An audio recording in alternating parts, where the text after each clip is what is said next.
Hey, how you doing? Welcome to another episode of the Embedded Hour. Hopefully everyone can see me, and we'll be good to go. So we've got a really interesting chat this week. We've got Graeme's coming on, and he's going to talk to us about sort of telescopes, cosmic background radiation, and data processing. We're all really quite excited. I'm really looking forward actually to his chat. Of course, we've got a few general announcements like we always start with. So obviously we want this to be a nice, open community, an engaging community, and one that helps everybody. So please, thank you very much for joining. And thank you very much for coming along last time. And if you've got any questions or anything that you want to talk about, we've got the chat window as well. So please pop something in the chat window, or if you've got any questions, we can put them in. You can put them in the Q&A window, and we'll try and address them as we go through. Obviously, we want to try and make it feel like a nice community. We want to share projects and questions, which is the whole point about this. We're trying to work with people from professional engineers all the way to enthusiasts and beyond. So hopefully, it's going to be a good session. What we're going to do, we're going to record the session, and then we'll put it up on my YouTube channel as well. Just afterwards. And if you've got any questions or comments or anything like that, then please reach out to us and let us know. We want to make sure that it's the best for everybody going forwards, and that everybody gets the best out of it that you want to come from. We did hear you last time. You said slightly few less slides from our presenters. We're all engineers, and we tend to talk quite a lot, and ramble quite a lot actually. So we've asked the presenters to minimize number of slides, but hopefully we'll get the same quality and the same content out of it. It's just we perhaps won't run over. So today we've got Graeme. Graeme's gonna come and talk to us. Before that, however, before Graeme talks, I want to talk about a few things that I've been doing actually. The first one this month is I've been having a lot of fun with the FLIR Lepton. So I don't know who's got one of these or seen one of these. And these are really cool. Let me try and pull up the little board, see if you can see it here. So it's on the, there we go. So we're running on a RTZ7 here. We've got a little FLIR Lepton connected into it, and then we've got a power cable coming in through the USB, and we've got a Ethernet cable connected as well. Because I'm actually running, although the board's actually white, so it's the RTZ7, I'm actually running a pink image on it, so it runs the same pink image as you can run as for the pink Z1. So we've got all the images there, and we've got everything running, and we've got the little FLIR Lepton running. And I've actually created. I've had a real lot of fun actually. This is why I wanted to talk about it today. So I want to briefly talk about it. So I've actually had some fun creating a little. Hopefully we can see that. That's going to come up there in a second. Had some fun creating a little Hackster project on this. So I've documented and talked about how all this starts. But we've got the little FLIR Lepton 2 there on a breakout board. A little bit about the story, but what's really exciting actually for me is normally when I create these projects, normally I'm more focused on sort of the Pink and the Python or the Pedal Linux or the Vitas or the HLS. But actually this time I actually finally managed to write a load of VHDL. So I've written a lovely little VHDL module that interfaces to the Pink module and does the syncing of the video on the FLIR Lepton, because the FLIR Lepton, I don't know if you know this, but the FLIR Lepton actually puts its video out over SPI. So it has this really weird sort of video over SPI format, and then it puts out for frame rate compliance and export compliance. Actually, it puts out corrupted frames, so you need to be able to synchronize a good frame and a bad frame and throw the bad frames away and pull the good frames through. So I managed to write this lovely little bit. I'm really quite proud of it. It's all on GitHub. This lovely little bit of VHDL and simulated, and then put it all together in this really nice pink wrapper and pink overlay. And if you go to my website, you can see that you can grab the pink image, and you can grab the pink overlay as well if you want. If you've got a pink Z1 or Z2, and you've got a FLIR Lepton and breakout board, then you can go grab that, and you can see that there. So I was really quite proud of that. You know, the Jupyter notebook is all there, and I'm not gonna bore you by reading you through every line of it. But it's really quite good. It runs through to the end, and let's see if we can make it take a picture. Although with the best will in the world, it normally fails. It'll fail a live demonstration normally. So we have that, and then we run that. Give it a few seconds, and then hopefully, so you can see a little bit of my computer monitor there, a mug of my tea there, being an Englishman, and a can of soft drink. And you can see the differences in heat and such like that's coming across there. So for me this month, it's been a really great project actually working on that and putting that up there, and then getting that out there. The other thing I've had great fun doing this month is I've actually designed a board. So, oh, that doesn't look so good. Let's try that again. So yeah, so I've actually been, oh, that looks very odd. So I've actually been creating a board and designing my own board for the first time in a couple of years. Obviously, I do a lot of done a lot of board design in the space industry recently, but I thought, you know what, I'm going to actually create one for one of these projects I'm working on, one of these boards that we're doing. So I've actually created a Ultra 96 breakout board, and this is the 3D, well, the 2D image of it. So we've got so I've taken the board, created a simple PMOD, breaking out the high-speed connector and the low-speed connector.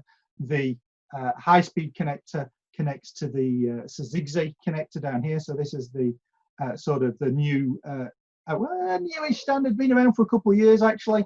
The Syzygy board, so that'll interface to Z-mods from Digilent or the Opal Kelly, Syzygy, and any other Syzygy boards that you might have. And I've also broken out the low-speed connector to give us a couple of PMOD ports, actually, because that's one thing that I think would be quite nice to work with on the Ultra 96, would be a couple of PMODs. So I've literally, my good friend Dan Binnen at E3 Designers, I actually designed the board and then laid it all out in KiCad actually is how you meant to pronounce it, and I'll put it all on Hackster and GitHub. But actually, I decided I wanted to make some of these, and maybe I'm going to get some and give them away as part of something to do with the embedded hour. So I actually got my good friend Dan Binnen at E3 Designers, and he's actually properly laid it out and done all the signal integrity work for the high-speed Syzygy port. So and we've literally today, I've just signed off on the design for it, and we're going to be sending it out to get some manufactured. So hopefully, maybe next time we meet next month, I've got something I can physically hold in my hand and show you what we have. But I'm actually, just in case you can tell, I'm actually quite excited by that. My first proper sort of board that Aduvo's actually designed and generated on its own, which I think is really quite something. And it's nice to design a board for yourself and not just be doing it for a client all the time. So with that, I've kind of rambled a little bit about about what I've been up to for the last month. I've also, I don't know, you know, obviously we started this when the COVID-19 sort of lockdown came along as well. So it's been really nice in the UK. You know, the restrictions are lifting a little bit at the moment. So I've been able to get out of the house and do a little bit of exercise and a little bit more walking. So I'm not quite as unfit as I was perhaps last time we met last month. But it's all moving in the right way. The weather's nice, and it's all good. So I'm going to turn us over now I'm going to stop sharing my screen and let Graeme share his screen. So Graeme's a really interesting chap. I think we know each other actually through Reddit, where we've sort of previously cross-posted on each other's comments and made some comments. We were just talking before that. We've had we've both been really lucky, very lucky in our engineering careers and getting to work on a few exciting projects. So I'm going to stop sharing my screen and let Graeme introduce Graeme. He's going to come and talk about his work with telescopes, with FPGAs, with sort of high-speed signal processing and his flow there. And I really can't wait to hear more about it. I've got a list of questions at the end, obviously, that I've thought of that I'd like to ask him. But as you get any questions you go along, obviously we've got the question and answer bar and the chat window. So if anybody would like to raise any questions, then please do so there, and we'll try and ask them as we go along, or we'll pick them up at the end.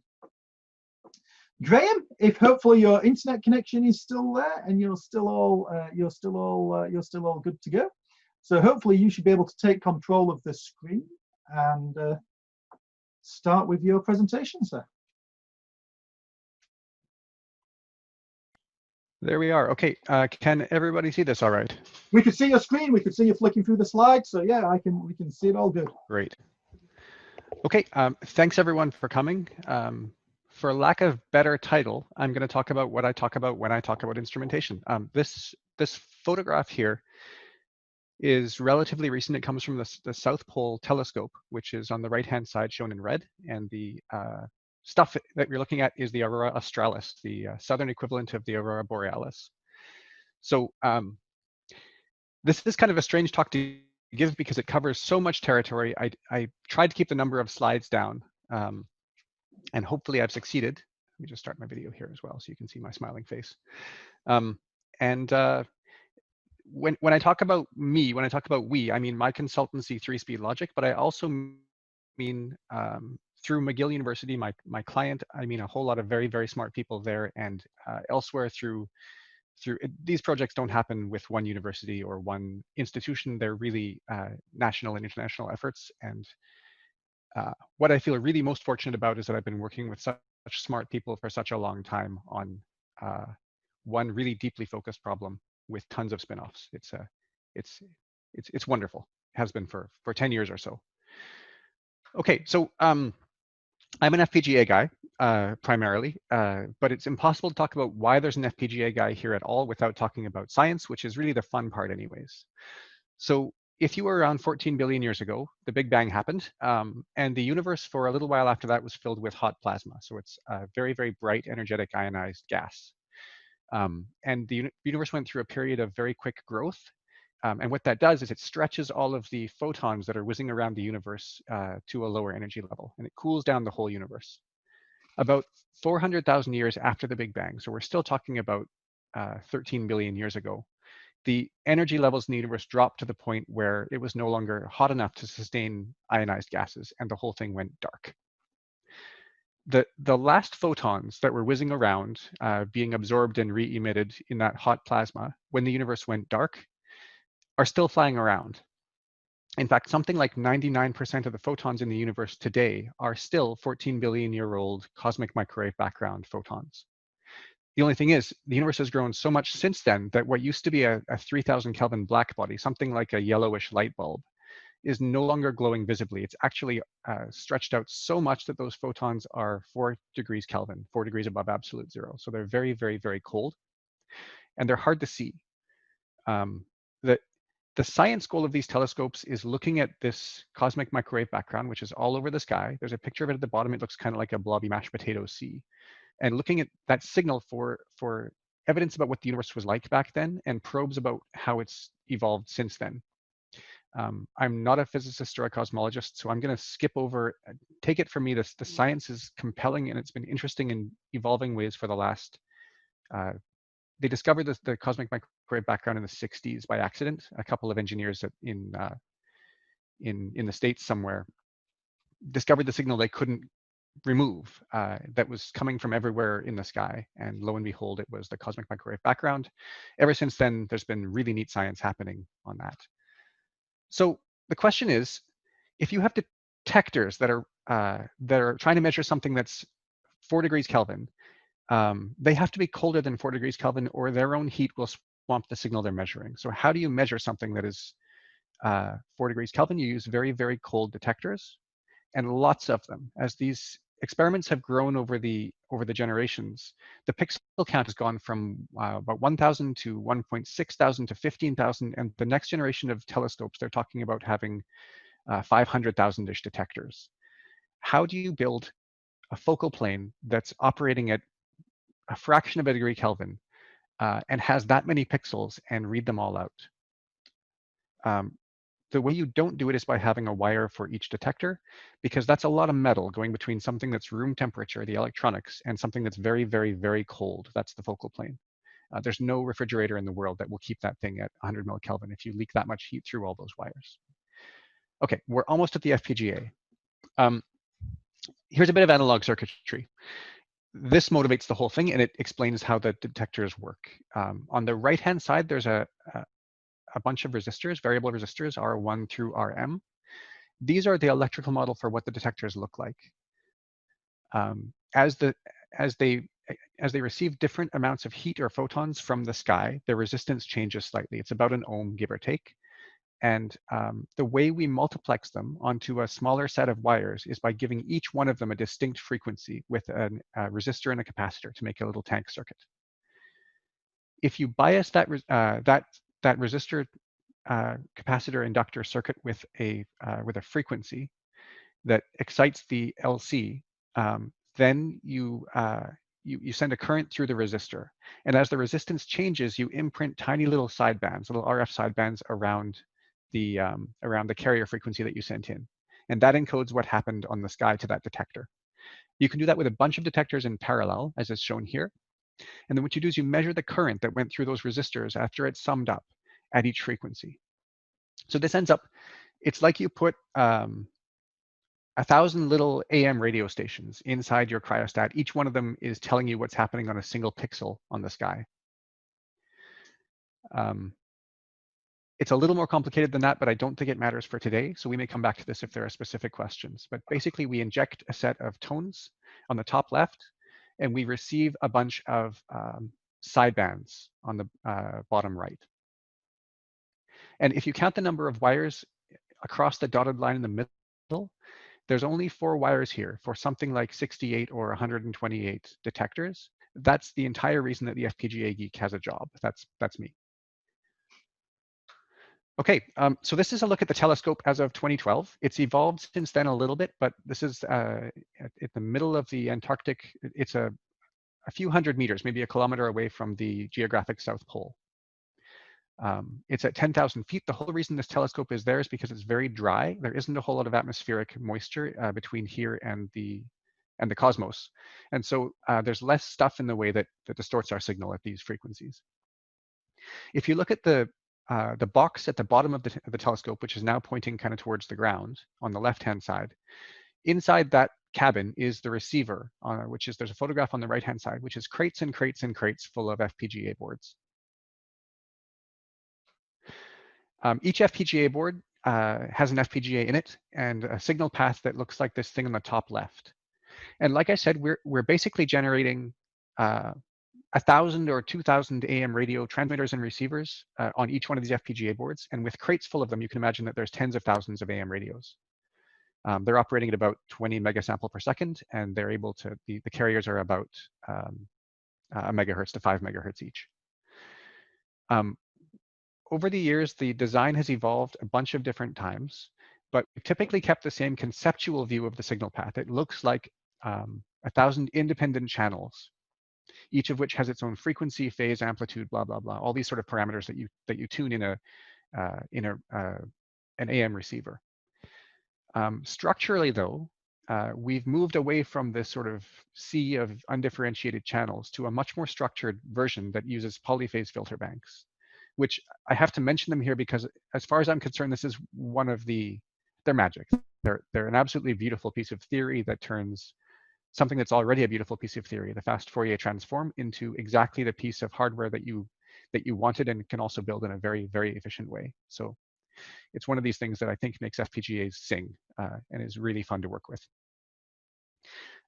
So along with the demodulator and synthesizer stuff, there's also a readout channel that decimates and filters and streams output across a network to a bunch of PCs for storage and eventually shipping up north to where it's analyzed in universities around the world.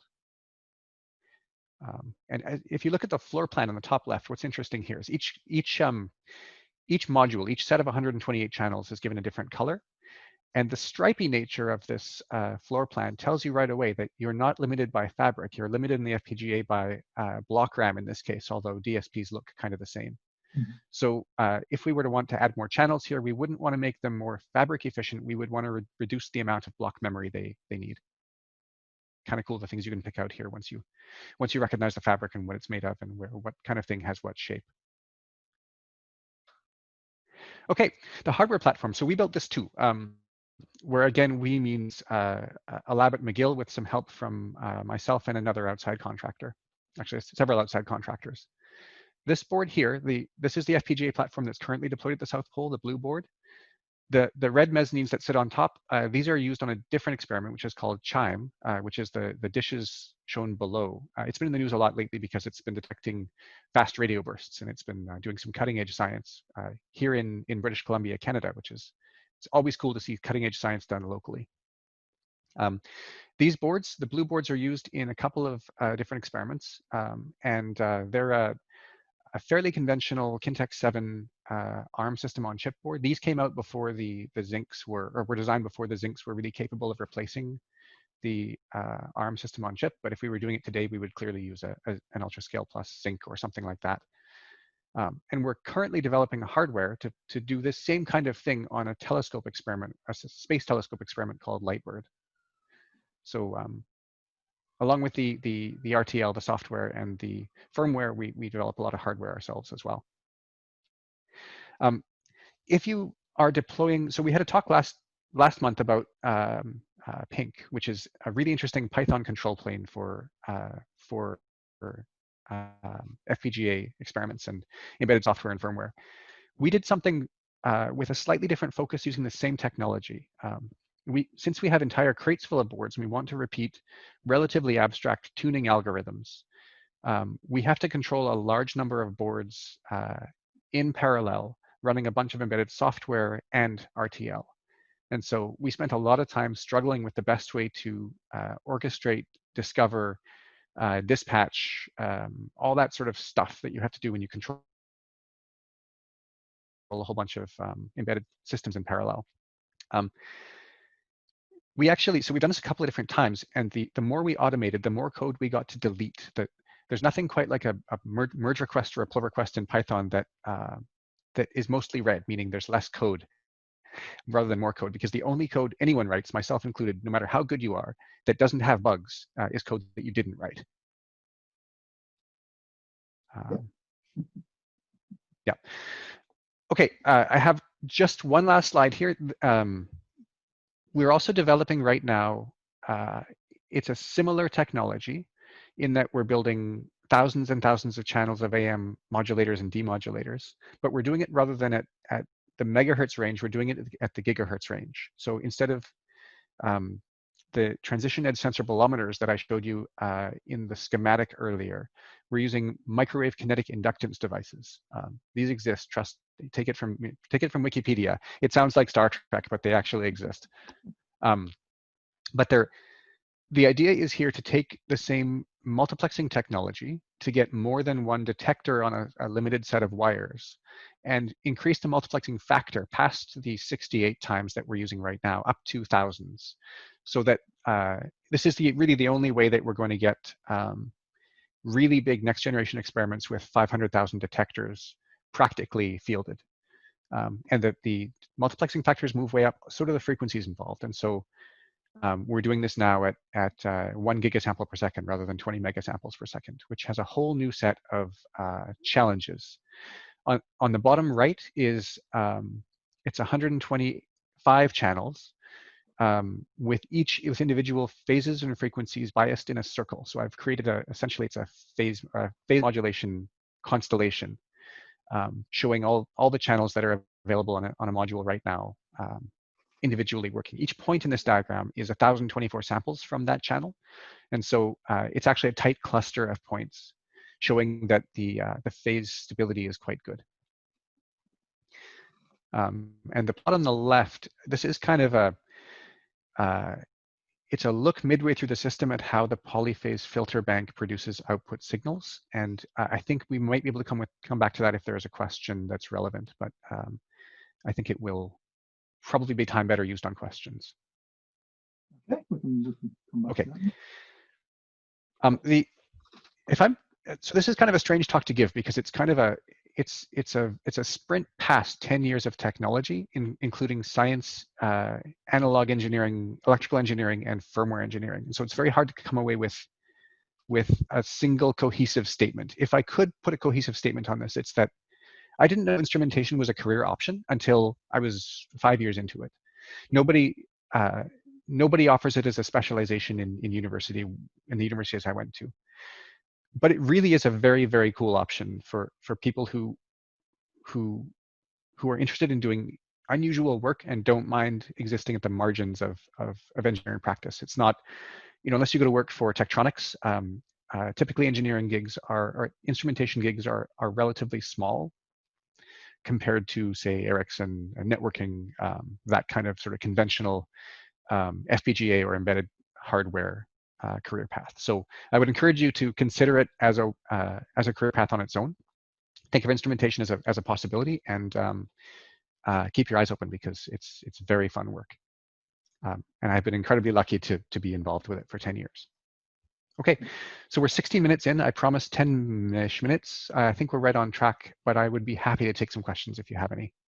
Well, I have a lot of questions actually that spring to mind, because we've got a little bit of time to fill in. But I don't know if anybody else has got any questions that they would like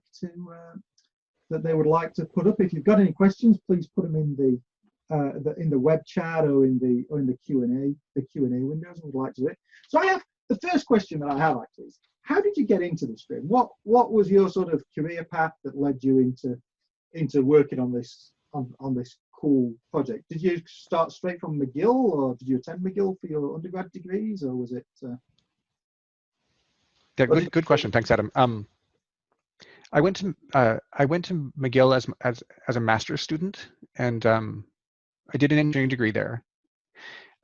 I already knew the professor who ran the lab that I ended up working for, who's been my colleague for the last decade. When I went to McGill, I recognized his name from on a summer student posting, which is, it's one of these slave wage, underpaid summer job opportunities that comes up on campus from time to time. But I don't know if I would have got the job if I hadn't already recognized his name from a random encounter 5 years before that at my undergraduate university. So it's one of these completely irreproducible career flukes that I think I can't tell anyone how to create these opportunities for themselves except by keeping your name out there. But yeah, I started out as a summer student, ended up at McGill, ended up moving back to Vancouver a couple of years after that, took the job with me as a consultant. So it's grown over the time since I was there. Yeah, that's really quite interesting how it's, and we were talking about this before it actually started, just how sort of being in the right place at the right time, or happen to bump into somebody, can open some really interesting opportunities, or even just like you said, just getting your name, just getting your name out there, writing a few blogs, creating a few projects on Hackster or other sort of community projects, as to how it can help you move forwards and sort of open some opportunities that you might not have been thinking about. So I have to ask. So that telescope looks really quite cool. Have you ever got to visit it yet, or is everything you do remote-based sort of support? Because I must admit, I'd be one there going like, well, this one I'm really going to have to go and fix it on site for this. Yeah, I did manage to go there December 2012, January 2013. And I've been just dying for a way to get back since. Unfortunately, going on site like this for a month is incompatible with family life and having kids, and so it's going to be a few years before it's even an option. But that was a lifetime highlight for me, going there and spending time on site. The pictures that I took, the first one is not my picture, but all the other pictures are ones that I took. That's pretty impressive, really. I think if you do need somebody to carry your bags, I'm quite happy to come and assist. If it goes, I've never actually made it to either of the poles, so it's on my bucket list really to find extras. So I'll tell you this. I was going to say the problem is, after you get back, you're allowed to be insufferable about everything about your trip for a while, but eventually you have to turn the volume down and let somebody else have a conversation. Yeah, yeah. I spent some many years ago now. I spent some time on a submarine, and I was very similar when I came back. I was like, oh, it's amazing, and eventually everyone was like, will you just shut up? It was good, but we're bored of it now. Move on to the next topic. So we've just had a question asked us in the question one, saying about essentially how when you're simultaneously running a series of FPGAs, how is the synthesis done? So I think he's curious as to if you've got multiple different designs in different FPGAs, or if it's really sort of highly configurable over your pink, your Python. Right. So it's a good question. Maybe I can chip away at it because it's a bunch of questions packed together. Every FPGA runs the same bit stream. The bit streams themselves, each signal path has a number of parameters for each channel, including the frequency, phase, amplitude, a bunch of sort of filtering and feedback loop settings. Each one is parameterized under control of a single PC. The thing is that, for instance, the frequencies and amplitudes, those are determined by specific characterization. Basically, it's the as-built parameters of the focal plane. For a given bolometer, a given sensor, a given LC circuit in the schematic that I showed you, the correct settings to use for a channel depend on what's physically in the cryostat. And so there's a large database in the control computer that you pull in and then distribute the settings to each board, to each channel on each board individually. Excellent. Does that answer the question? I hope it does. I think so. Yeah. Yeah. So somebody's just asked if you've got any FPGA resource reduction strategies you'd like to share. Yeah. This has been one of the major evolutionary paths for the firmware over the past decade. We originally started building a sea of channels where each channel had its own DDS down converter, its own mixer, its own filter. Everything was relatively copy paste 1,000 times. That doesn't scale very well. In order to get better scaling, we had to look at architectural changes. So this is conceptual changes to the signal path that you would derive on in a notebook or on a Blackboard or in a Python simulation or a MATLAB session. Not by looking at the RTL, but by looking at what the RTL needs to do. And this is when we went from a sea of channels with individual down converters to a polyphase filter bank kind of topology, where essentially it's like a super heterodyne radio, or if you're a radio amateur, you do your down conversion in 2 stages. You start out converting to an intermediate frequency, and then you do your last down conversion separately. And by doing a 2-stage down conversion, you can put in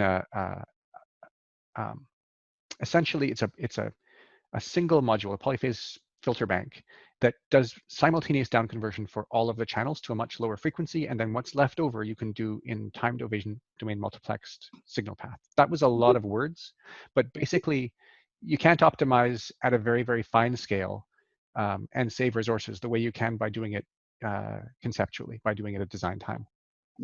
So you have to really consider that architecture and what you're actually trying to achieve, as opposed to what the implementation is and tweaking around the implementation. So it's just a curiosity. Yeah, and you could also be surprised by. Go ahead. No, please do, please. You're saying I was going to say sometimes the resource constraints aren't what you think they are. Sometimes they are. For instance, you might think that DSPs are a really constrained block. It turns out that we have more of a problem with block memories, and so the more you know about what your constraints actually are, the more likely you are to optimize the right thing. Yeah. So I was just going to say, your polyphase filters, are they sort of like a weighted overlap roller filter type approach, or is that a different approach? Are you familiar with that?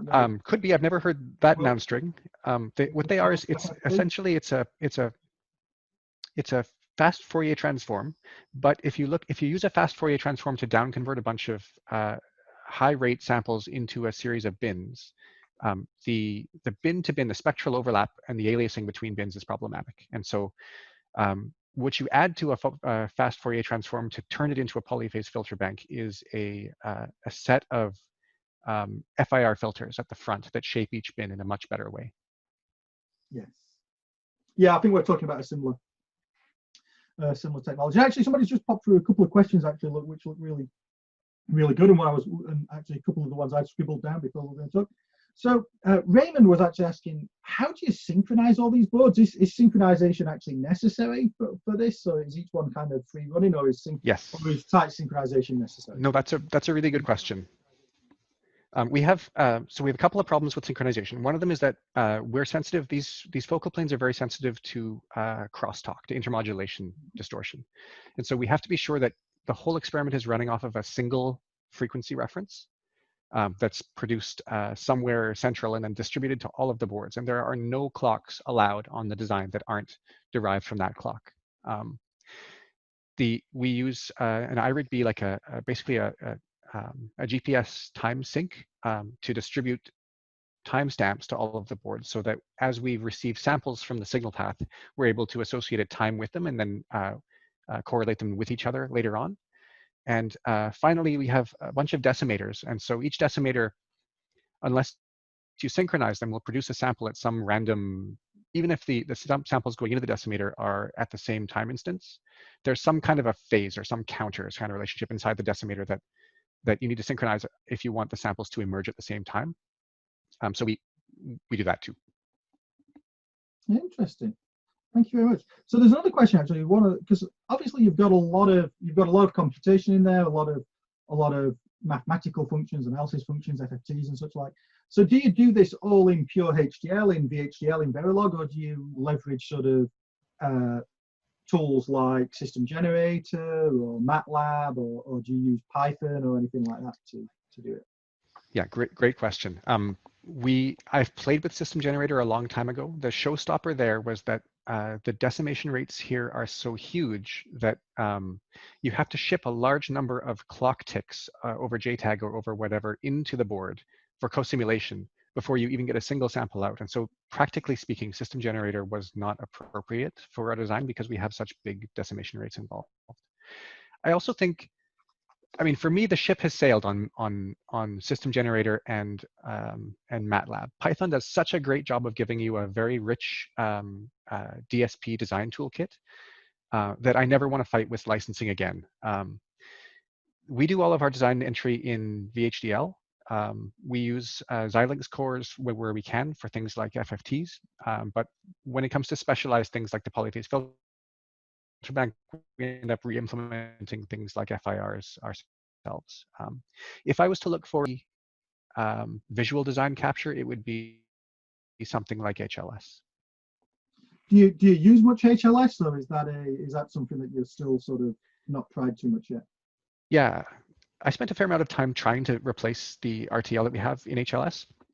It ended up being complicated because the challenge in this design is not describing the signal path or the computation in the signal path. The problem is corner turns. It's when you get data into a block in a particular format and need to get it out in a different format. It's indexing. I wasn't able to, either because it's actually hard or because I'm not smart enough, describe the corner turns in a way that ended up working with HLS. I really think HLS has arrived and engineers can't ignore it anymore. But I haven't managed to get it working up to what I think is its promise yet. Yeah. I think and I'm willing to try. I can't wait to try again. Yeah, I must admit, I'm a big fan of HLS at the moment. Actually, I've been using it not quite as critical in your sort of field. I've been doing a lot of image processing for customers, and it's really quite powerful there. But then you don't necessarily have that horrible sort of image cut, that type conversion from one format to the other format.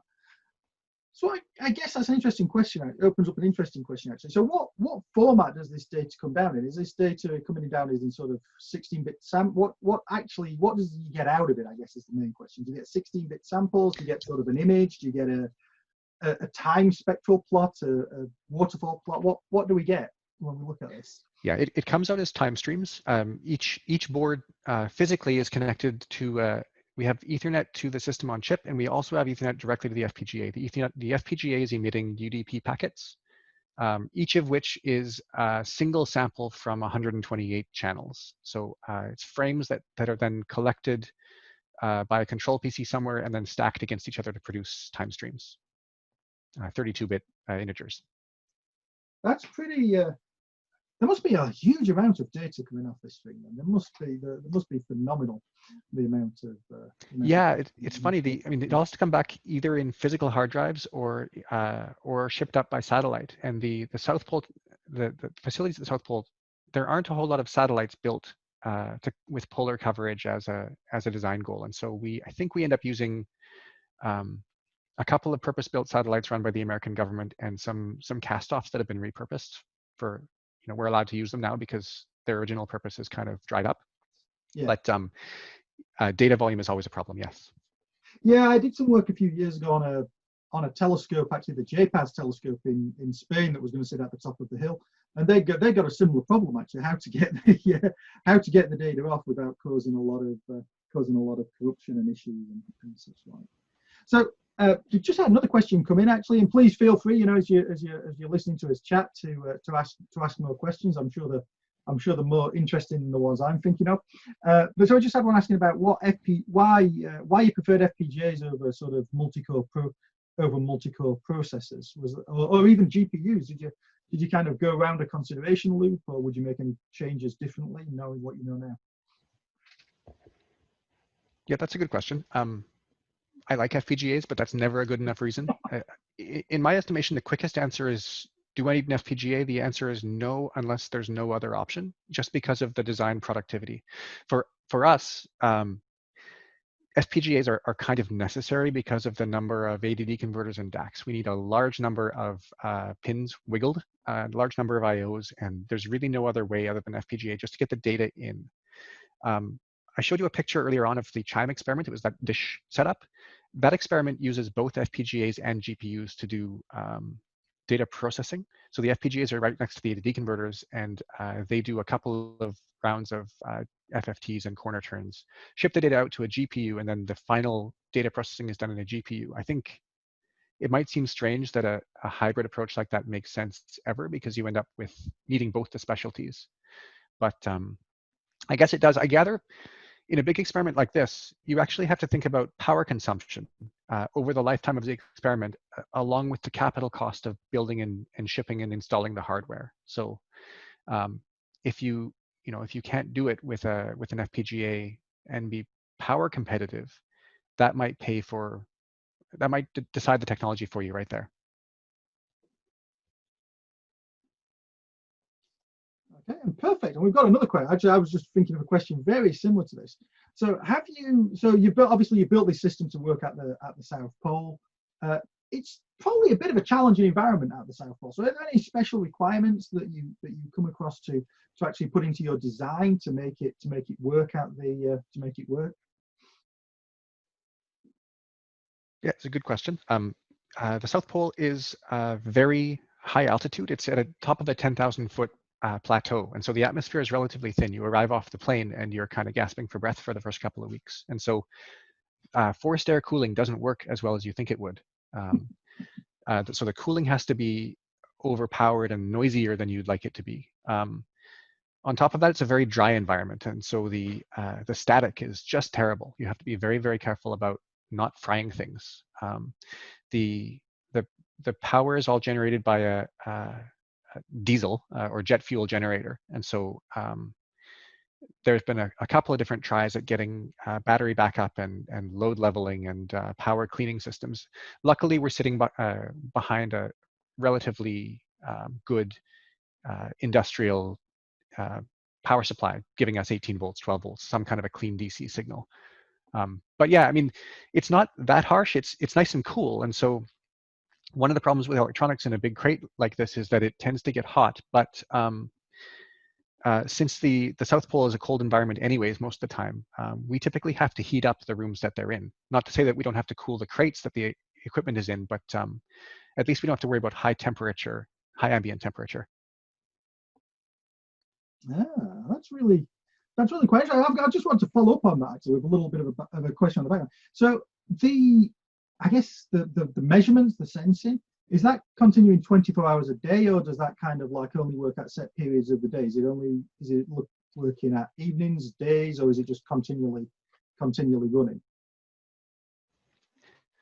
Good question. So this, like all things about this experiment, the electronics exists to serve the peculiarities of the focal plane. In this case, the refrigerators that we use are cyclical, and so they have something like a 24-hour hold time. You pump down the cryostat, the focal plane, to a cold temperature, and then it only stays that cold for a while. It's not continuously cycling like a fridge in your house. Mm-hmm. So the experiment tends to run based around that cycle. We'll cool down the focal plane and then operate until it loses its temperature stability, and then recycle it. If the electronics dies somewhere in the middle, we end up looking kind of bad. It does happen from time to time, but the whole thing operates around that sort of 24 to 36-hour cycle. Oh, that's quite interesting. I must say it's quite a challenge actually to do that thermal, that cryo cooling, and to get it down so cold as well. Must be quite a challenge. Is there like sort of, and maybe it's a little bit out of your area of expertise, but is there kind of like a flatness as well, a temperature gradient that's acceptable across the array, the focal plane, or has it all got to be quite tightly controlled, but to prevent it from making a big impact on the measurements? I am sure there's a really good, concise answer for this, and I'm not going to give it. I will say though that the actual refrigerators themselves they look like they're amazing little devices. They work by different isotopes of helium, and there's carbon, activated carbon, and it looks like a little brass water treatment facility that's about the size of a desktop computer, and it's amazing. I recommend you go get lost in the Wikipedia pages on cryogenic cooling and spend a day there. Yeah, it's I've never done a huge amount of it, but when I mentioned the telescope previously, that used a phase change sort of liquid nitrogen cooling system. So it would sort of put in, let's remember this, liquid. Now you put in liquid nitrogen at one side, and the gas would come out, and it would cool the focal plane. Although it was going maybe only maybe to sort of like 80 Kelvin, nowhere near quite as low as what this one's going to. Yeah, so nitrogen gets you to minus 80 Kelvin or thereabouts when it boils. Helium gets you to 4 Kelvin when it boils, but there's nothing useful, no gases that you can use without some mechanical system to get you down to 100 millikelvin. So that last sub-Kelvin stage is the interesting part.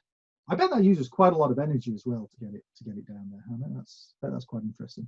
So somebody's just said actually, and this is a really good question. I wish it's such a good question. I wish I thought of it. And the question is, so you've got a lot of ADCs and DACs on there. Have you ever thought about using the RF SoC? Would that be a sensible solution, or is that a different beast really to what you're? Yeah, it's a good question. So that for the equipment I showed you at the South Pole, we're dealing with sampling rates at 20 megasamples per second, and so the RF sock is not cost effective. But the last slide I showed you was the same system taken up to gigasamples per second, and there, when I did the firmware work, when I started doing the conceptual work for that project, the RF sock was brand new and very shiny, and I really, really wanted to get my hands on it. It's a beautiful piece of equipment, especially compared to JESD204B, the complexity and the amount of the design that you have to get right before you build hardware and learn that you did it wrong. Unfortunately, practically speaking, it's still cheaper for us to use JESD204B and conventional FPGAs, but I just can't wait to get my hands on an RF sock. They're incredible pieces of equipment. In fact, for a long time, the ADD and DAC quality on this custom-built thing with an FPGA in it, produced by a company that's not known for their analog work, was outcompeting the parts from companies that do it for a living. Really impressive stuff. Although that gap has narrowed since then. Yeah, it's quite an impressive component actually. The RF SoC. It's one of those things that comes out and you think this is really game changing, and then the next thing you think as an engineer is, I need to get my hands on one.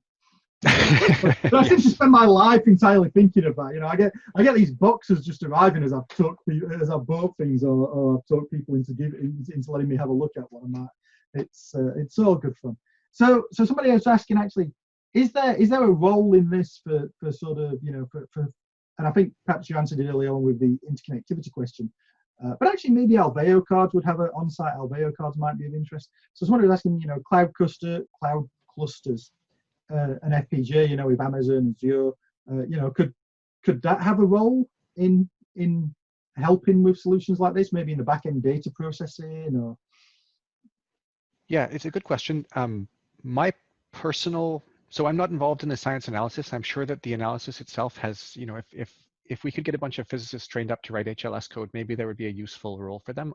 Probably not, just because the skill set's already narrow enough that adding HLS on top of the ability to do physics is essentially, you would have nobody qualified for the job. For me, where I think the cloud-based FPGA stuff is interesting is in regression testing, and not even running stuff on boards. It's in getting the tool set, the Vivado tools on an AMI machine image that I can then farm out to Amazon and run a bunch of tests in parallel without having to have a computer in front of me. I've been meaning to look into that actually this week as a way to do regression testing better than I currently am. But no, and in general, if I look at the direct stuff we know we need to do, it does involve hardware connected next to the FPGA, and so the cloud-based stuff is not helpful unless we change what we're doing. I think that makes sense. I was going to ask you actually about your build flow. What your do you use sort of a continuous integration flow for this, or do you use sort of, I presume you use a scripted flow and simulation and such, and quite a comprehensive simulation suite, I would assume. Yeah, the problem we've been tackling lately is that we have conventional unit testing, RTL level type tests based on sort of tickle scripting and XM. We don't use third-party simulators just because tooling is very expensive for a consultancy. And then integration testing, we do a lot of integration testing at various test facilities up north here at universities, because we sometimes need cryostats full of detectors to really do an integration test with hardware in the loop. It's the middle ground, I think, where things are interesting, because the signal path exposes a lot of in RTL, exposes a lot of tunables that are relatively incomprehensible to a test bed, to a test bench, a conventional RTL test bench. If I'm going to set a frequency, for instance, there's a number of different peaks and pokes that need to happen, and the numerical values that I peak and poke are not obvious to a human who's coding up a test bench. So we're moving more and more of our simulation at sort of mid-level integration, the kind of stuff we can do in simulation, to an RTL and C co-simulation environment, where we get to use the same C code that we're using we're deploying to generate the test tickles that go across to the RTL simulation. And that's taken integration testing from genuinely unpleasant, something I'll struggle to avoid, to what you always want, which is using the same code you're going to deploy in testing as well. It's a big deal for us.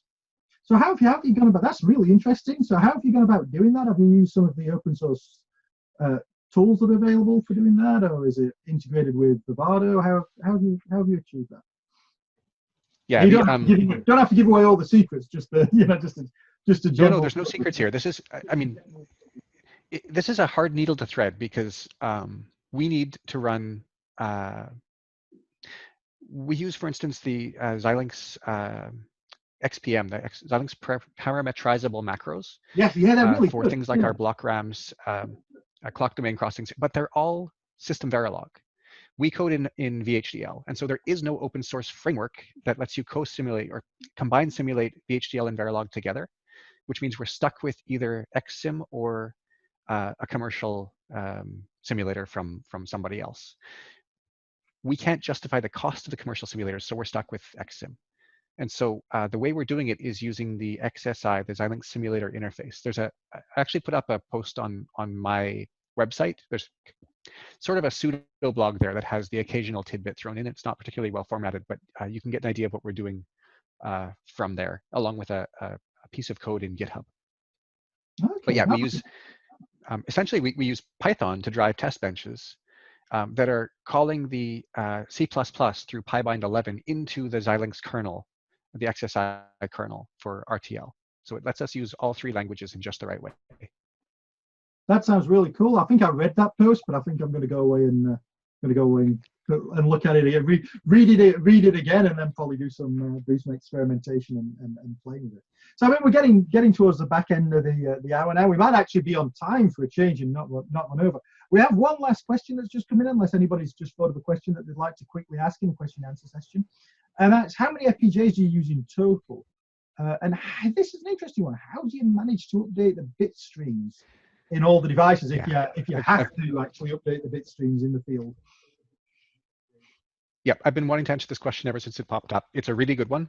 We've done this through several different generations of hardware, and we started out with a Vertex 4 board using a system ace and compact flash card, if you remember those compact flash cards. Yeah. And updating the bit stream involved, the compact flash card was accessible through the bottom of the crate, and so you had to pull the board out of the crate, pull the flash, update it, push it back in, and then push the crate back in. And every time you pull the board out of the crate, any components like capacitors or whatever that are sticking out on the bottom or top of the board more than something else, they risk getting sheared off. It's when we moved away from that hardware in 2012, we swore we would never do that again, and we put more energy into manageability of bit streams and software updates and hardware. So the way we do it now is through NFS boot, the system on chip, this TI ARM chip that sits beside the FPGA. Boots off of SPI flash through U-boot and then picks up the kernel, the operating system, the root file system, everything over NFS, including the bit stream that goes to the Kintex 7, which it then programs under software control. And so it's all centralized. It all comes from a PC, and firmware upgrades no longer involve somebody. Even the telescope that I showed you earlier is a kilometer away from where people are typically sitting. And so anytime we force some poor winter over in the middle of the southern winter to go walking dangerously through the night, in windy conditions to go and pull hardware, they're not happy with us. And so it's all centralized now, and we've never regretted it once. I think that's a really cool type solution, and really, it's a really good example of how you can do this in the field, and how you can do these things. So there's no more questions, I think. So I'm gonna really thank you. Thank you very much for coming along and talking to us all this evening. It's been really fantastic for me to sit and learn about your project and yet another use of FPGAs. They really are ubiquitous. They end up everywhere. So I mean, thank you very much. I'm going to wrap up. Actually, I'm just going to quickly share my screen again, and hopefully everybody can see this. So our next session actually for the Embedded Hour is in about a month's time on the 14th of August. And we're gonna it's gonna be slightly different next time. So we have an engineer coming on called Whitney. I've known her for maybe 18 months, 2 years now. She's a really great engineer. She knows an awful lot about software-defined radios, about RF SoCs, and about FPGA design. You might have seen some of her work that she's shared on Hackster and her Nicktronics blog. So Whitney's going to come along and she's going to talk to us about the exploring software-defined radio, and why an area close to my heart. Why contributing to communities and sharing our knowledge as well is a great thing to do. So if you've got any ideas, if you've got any suggestions, if you'd like to come and talk, just like Graeme's done today, or like we're going to do next month, then please just drop me an email, or if you've got any questions, let me know, and we'll take it from there. I'm going to put this recording now onto YouTube over the next few days. It'll pop up and I'll email you around. I'll include some links to Graeme's website, so as you can find his blog talking about the Xilinx simulation and how you can pull that across. But apart from that, really, that's it from me. So thank you very much for coming in and sharing the hour with us, and we'll see you in a month's time. Thank you very much. Have a good one. Bye bye.